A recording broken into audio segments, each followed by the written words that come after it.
So let's do another example.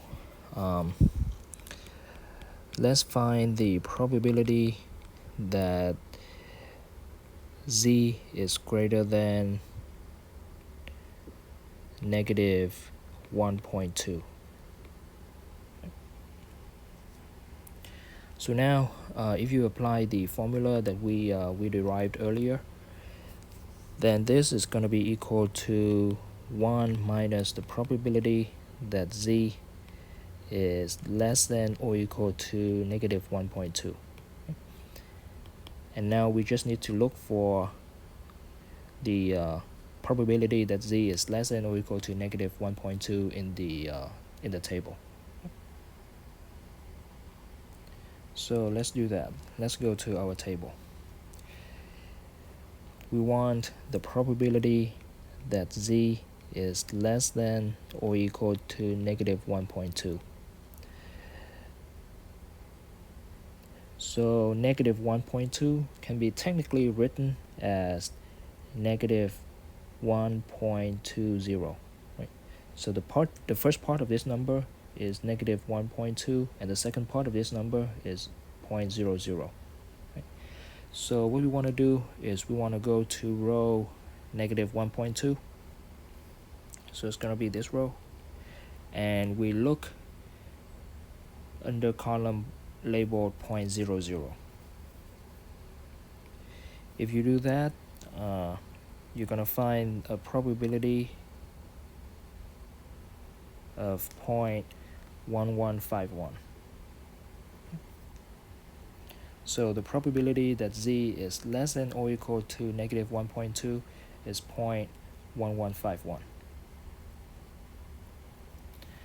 So this is 1 minus 0.1151, and that gives us a probability of 0.8849.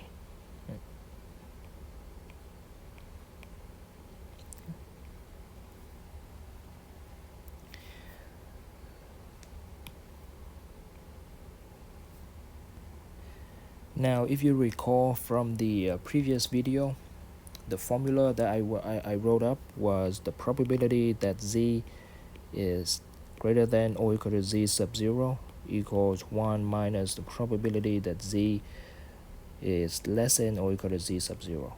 Right? But here, the probability that we're looking at was just greater, right? Not greater than or equal to. Right? We apply the same method anyway. Why is that? Now, when we talk about a continuous variable, it doesn't matter whether we include the equal sign or not, right? So in other words, for continuous variables, the probability that z is greater than or equal to z sub 0 is equal to the probability that z is greater than z sub 0, or the probability that z is less than or equal to z sub 0 is the same as the probability that z is less than z sub 0, and so on and so forth. Why is that? This is the case because the probability at a point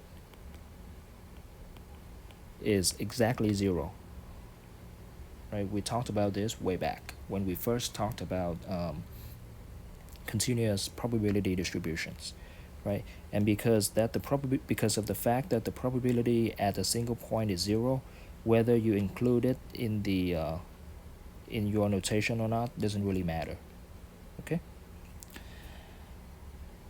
So in this video, we did another example where we want to find the probability that z is greater than a given z value, which is 1.2, negative 1.2 in this case. And we mentioned a very important fact, which is that whether you include the equal sign or not in your probability notation doesn't really matter.